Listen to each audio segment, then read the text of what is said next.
Hello दोस्तों, आज हम पढ़ेंगे बीएड सेकेंड ईयर का नया टॉपिक।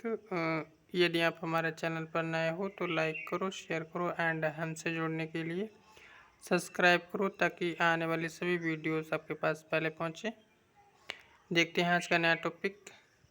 बेसिक शिक्षा अथवा बारधा शिक्षा योजना 1937 को स्पष्ट कीजिए। उत्तर में आते हैं यानी बेसिक शिक्षा अथवा बारधा शिक्षा योजना। प्रत्येक देश की शिक्षा उसकी कुछ सामाजिक, आर्थिक तथा राजनीतिक मांगों को पूरा करती हैं तथा दूसरी ओर वह स्वयं बालक के व्यक्तिक विकास में सहायक होती हैं। बालक का बौद्धिक, भावनात्मक तथा भौतिक विकास करती हैं।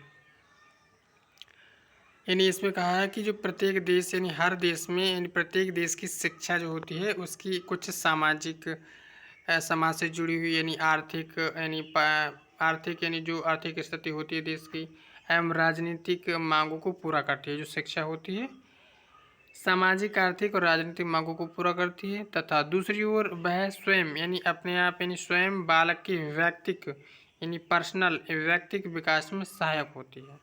यानी जो बच्चा होता है उसका यानी बालक का बौद्धिक, भावनात्मक यानी भावात्मक रूप से एवं भौतिक विकास करती है जो शिक्षा होती है। इस प्रकार व्यक्ति तथा समाज प्रत्येक देश की शिक्षा धारा के दो किनारे हैं। यानी जो व्यक्ति और समाज है प्रत्येक यानी हर देश की शिक्षा धारा के दो किनारे हैं जिनके बीच वह सदैव बहती है। यानी शिक्षा इनके बीच सदैव बहती है यानी व्यक्ति और समाज के बीच, दोनों के बीच से होकर बहती है। बहती हुई वह व्यक्ति तथा समाज दोनों का उन्नयन करती है यानी उनका विकास करती है। व्यक्ति में समाज की परंपराओं, प्रक्रियाओं तथा मांगों के अनुकूल परिवर्तन लाना ही उसका उद्देश्य है। यानी जो शिक्षा है इसका उद्देश्य व्यक्ति के समाज जो परंपराएं चलती हैं, प्रक्रिया हैं यानी उनकी मांगों को अनुकूल परिवर्तन लाना ही शिक्षा का उद्देश्य होता है। शिक्षा बालकों में कई प्रकार की क्षमता लाती है।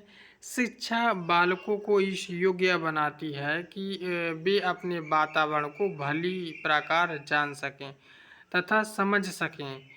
उसके द्वारा बालकों में ऐसी विशिष्ट रुचियाँ यानी इस तरीके की विशिष्ट यानी उच्च रुचियाँ उत्पन्न होती हैं जो शिक्षा के द्वारा यानी जो उसे आनंदपूर्ण जीवन बिताने में सहायता देती हैं। जो शिक्षा होती है यानी इसके माध्यम से उसे आनंदपूर्ण जीवन बिताने में सहायता मिलती है।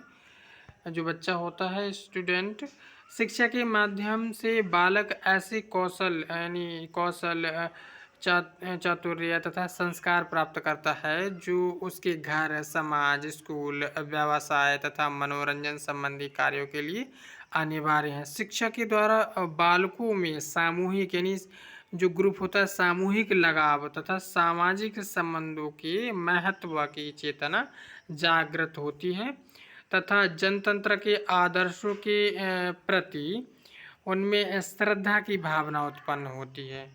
जो जनतंत्र है जनतंत्र के आदर्श के प्रति उनमें श्रद्धा की भावना उत्पन्न होती है जो स्टूडेंट होता है बालक में। एक जनतंत्र देश में शिक्षा का यही कार्य, यही ध्येय होना चाहिए। जो शिक्षा इससे विमुख है वह वांछनीय नहीं यानी विमुख तो है, वांछनीय नहीं है। हमारे देश में ब्रिटिशकालीन शिक्षा प्रणाली इन उद्देश्यों से विमुख हो गई थी। उसने भारतीय समाज तथा व्यक्ति इन दोनों को छोड़ दिया था और वह कहीं बहुत संकीर्ण तथा कहीं दोनों कगारों को तोड़कर बाहर बहने लगी थी। उसमें अनेक दोष थे। भारतीय समाज का हित उससे नहीं होता था। जो ब्रिटिशकालीन शिक्षा थी इससे भारतीय समाज का हित नहीं होता था। और जब राष्ट्रीय आंदोलन सबल हुआ तो देशोद्धार में लगे देश के नेताओं तथा मनीषियों ने भारतीय शिक्षा की आलोचना की ओर दृष्टि डाली। उन्हें ये दोष खलने लगे। उन्होंने ब्रिटिशकालीन शिक्षा की आलोचना की और देश के नवनिर्माण में सहायक होने वाली राष्ट्रीय शिक्षा के स्वरूप पर विचार करना आरंभ किया। महात्मा गांधी ने इस क्षेत्र में सर्वप्रथम कदम उठाया था। उन्होंने महसूस किया कि देशोद्धार के लिए सबसे पहले भारतीय जनता का हृदय परिवर्तित करना होगा और इसके लिए शिक्षा का पुनर्संगठन करना होगा। इस संबंध में उन्होंने सन 1937 ईस्वी में हरिजन नाम के एक समाचार पत्र में लेख लिखने आरंभ किए, जिनमें उन्होंने ब्रिटिशकालीन शिक्षा के दोष तथा राष्ट्रीय शिक्षा की नई रूपरेखा को जनता के सामने रखा। उनका कहना था, शिक्षा से मेरा अभिप्राय, इन्हें जो गांधी जी हैं उन्होंने लिखा था कि शिक्षा से मेरा अभिप्राय बालक तथा मनुष्य में जो श्रेष्ठतम है, यानी जो श्रेष्ठतम है बालक और मनुष्य में, उस संपूर्ण का विकास करके प्रकाश में लाना, शरीर, बुद्धि तथा आत्मा तीनों का विकास यानी हो जो शिक्षा के द्वारा। केवल साक्षरता ही शिक्षा नहीं है, इसीलिए मैं बालक की शिक्षा का आरंभ उपयोगी हस्तकला की सिखलाई में करूँगा और और उसे इस योग्य बना देना चाहूँगा कि सिखलाई के समय जो सिखाया जाता है समय से ही वह कुछ उत्पादन भी करने लगे। इस प्रकार प्रत्येक स्कूल आत्मनिर्भर हो सकता है। शर्त यह है कि राज्य स्कूलों की बनी हुई पुस्तक वस्तुओं को खरीद ले। यानी शर्त यह है जो स्टूडेंट अपने स्कूल में वस्तुएं चीज़ें बनाएंगे, जो राज्य है यानी राज्य स्कूलों की बनी हुई वस्तुओं को खरीद ले।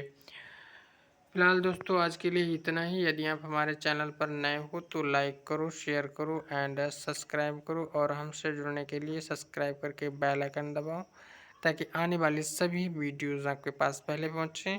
फिलहाल दोस्तों आज के लिए इतना ही। थैंक यू दोस्तों।